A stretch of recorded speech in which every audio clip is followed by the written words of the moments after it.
We have a government that is hostile to its citizens. Yes, national leaders who work against the people and cause them distress.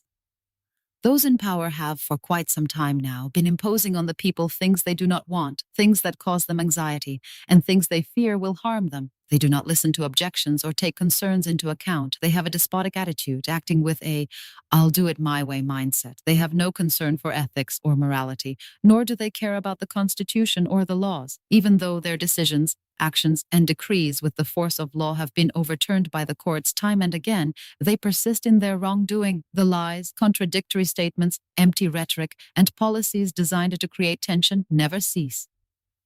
Setting aside the government's failure, incompetence, and lack of expertise and the fact that it has bankrupted public finances, the state has never before been so mired in corruption, irregularities, and lawlessness. Unbelievable things are happening. The Prime Minister's Chief of Staff and the Chairman of the Central Tender Commission have been arrested on charges of corruption and bribery.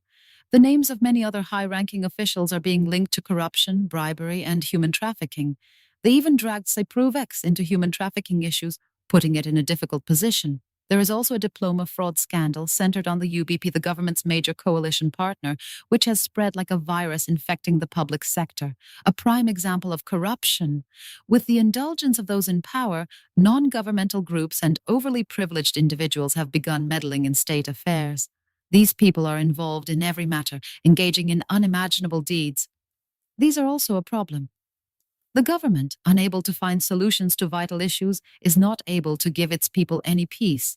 One imposition ends and another begins. The fiber optic protocol, signed in secret and lacking transparency, which excludes national interests and local investors and renders the telecommunications department powerless. The giveaway of thousands of acres of forest land to a university. An attempt to amend the penal code to eliminate freedom of thought and expression. An attempt to abolish the Medical Specialization Entrance Exam, TUS, or the central exam for students pursuing specialization in medicine and dentistry at universities in the TRNC. Legislation aimed at extending the cost of living allowance for the first 3 months of the year and freezing it for the remaining 9 months. It never ends. It's unbearable. They've worn this society down, driven people to despair. The UBP-DP-YDP government, which came to power with the promise of serving the people, solving problems, and providing better living conditions, has instead become a nightmare for the citizens. They were supposed to be the so-called servants of the people, but once they got their hands on power, they turned into the masters of the people. They have a despotic mindset that disregards laws and rules and pays no heed to the people's sensitivities. And they even tried to link their outrageous actions to the war in the Middle East. Come on, you bankrupted the public finances long ago. For months now, you've been paying public sector employees' salaries by taking on debt, and the debt keeps piling up. Those in power have found themselves in a dead end due to their mistakes and incompetence, so that they've resorted to fiddling with the cost of living allowances. This isn't just an issue of the cost of living for public sector employees. The minimum wage increase will only be granted for the first 3 months of the year, and private sector workers won't receive a minimum wage increase for 9 months. Meanwhile, many employers are in an uproar, stating that they made all their plans for the first 6 months and, having not yet adapted to the previous minimum wage increase, will face difficulties due to the sudden rise. In other words, no one is pleased with the government's handling of the cost of living allowance. No one is satisfied. However, the government is determined to pass its draft bill. Consequently, protests took place in front of Parliament, with police and protesters facing off and scuffles breaking out. Following this, Prime Minister Ünal Üstel met with President Tufan Erhurman. President Erhurman met with union representatives, and in the Parliament, union representatives met with government officials, with talk of forming a committee. What is the goal? A so-called dialogue will be established, a compromise will be found, the Parliament convened and then dissolved. The Speaker of Parliament stated that the Parliament would not reconvene until the following Monday, giving an opportunity for dialogue to take place. It turns out it was all a sham. It turns out it was all a lie. While all these so-called dialogue efforts were ongoing, they issued a decree with the force of law at 2:00 p.m. that very same day regarding the cost of living adjustment. They made a mockery of everyone and did exactly what they intended.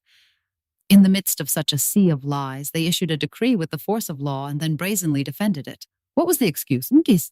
If the legislative process drags on into April, they'd have to pay for that month as well, so they secured themselves with a decree. Is it innocent to deceive everyone, including the president, and then issue a decree with the force of law? I'm amazed at those who say what the prime minister and the government did was a clever and good tactic. What cleverness? What tactic? This is outright lying, disrespect, and brazenness. Is lying to everyone and deceiving them a virtue? When the president reacted to this situation, the prime minister issued a statement calling on the president to show seriousness, respect for the rule of law, and to avoid creating a crisis of confidence. It's as if the world has turned upside down. The prime minister is actually violating everything he calls for, and not just in this latest incident. Both he and the government have a track record of breaking these very principles. What on earth are we going through? Amid lies, deceit, and disrespect, they're seriously trying to convince us that what they're doing is right. They know they're on their way out, but it seems that they've sworn to leave no stone unturned before they go. So what's truly sad is that even though the public doesn't trust or believe in this group, the vast majority remains indifferent and unresponsive. I wonder what else needs to happen.